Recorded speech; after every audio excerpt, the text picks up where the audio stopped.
చిత్తూరు జిల్లా పూతలపట్టు కాణిపాక బ్రహ్మోత్సవాల్లో భాగంగా 18వ రోజు పుష్ప పల్లకీ సేవ కన్నుల పండుగ నిర్వహించారు. స్వామివారిని వినాయక మండపంలో సుగంధ భరిత పుష్పాలు, గంధం, పాలు, నెయ్యితో అభిషేకించారు. అనంతరం భక్తులు కర్పూర హారతులిచ్చి స్వామివారికి మొక్కులు తీర్చుకున్నారు.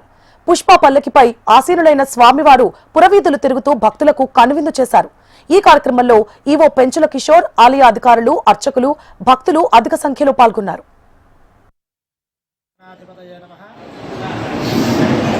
ఈ యొక్క కాణిపాకం క్షేత్రంలో బ్రహ్మోత్సవాలు చాలా అట్టహాసంగా ప్రారంభమైనాయి. వినాయక చవితి నాడు ప్రారంభమైన బ్రహ్మోత్సవాలు ఈ నెల 16వ తారీఖుతో ముగుస్తాయి. అందులో భాగంగా ఈ యొక్క బ్రహ్మోత్సవాల్లో చాలా విశేషమైనటువంటి వాహనాల్లో వరసిద్ధి వినాయక స్వామి వారు ఊరేగుతూ భక్తులను కటాక్షిస్తూ ఉంటారు. ఈ యొక్క బ్రహ్మోత్సవాలు ఇక్కడ 21 రోజులు జరుగుతూ ఉంటాయి. మనందరికీ కూడా ఒక విషయం విదితమే. వినాయక చవితి నాడు మనం అందరం కూడా వినాయక వ్రతం చేసుకుంటాము.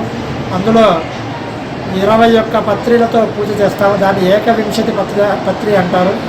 ఆ 21 పత్రులతో పూజ చేస్తాం కాబట్టి అందుకు ప్రతిగా 21 దినాలు ఈ యొక్క కాణిపాకంలో బ్రహ్మోత్సవాలు నిర్వహిస్తారు. ఈ 21 రోజులు కూడా ఈ కాణిపాకానికి మొదటి నుంచి కూడా ఉభయదారుల యొక్క సహాయ సహకారాలు ఉండేవి. వారందరూ కూడా ఒక్కొక్క రోజు ఒక్కొక్క ఉభయదారులుగా విడిపోయి ఒక్కొక్క రోజు ఒక్కొక్కరు ఈ యొక్క వాహనాలను నిర్వహిస్తూ ఉంటారు. బ్రహ్మోత్సవాల రోజు నిర్వహిస్తూ ఉంటారు.